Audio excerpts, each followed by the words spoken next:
Hey guys, good morning. আজকে প্রায় অনেক দিন বাদে একটা ভিডিও নিয়ে চলে এলাম, তাও আবার বিশেষ দিনে। আজকে হচ্ছে নববর্ষ। দেখো, সকালবেলা ৮টা প্রায় ঘুম থেকে উঠে রেডি হয়ে গেছি স্নান ধান করে, কারণ আজকে মন্দিরে যাব পুজো দিতে। তো তিনজনে মিলে রেডি হয়ে এবার আমরা মন্দিরের উদ্দেশ্যে বেরিয়ে গেছি।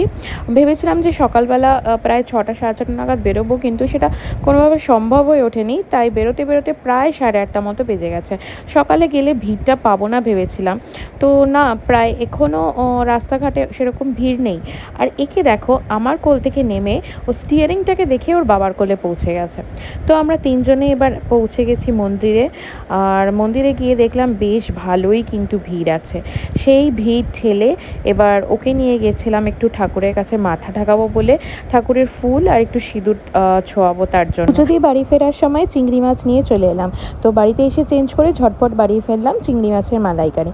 আর দেখো, এভাবেই আজকে আমরা নববর্ষের লাঞ্চটা কমপ্লিট করলাম।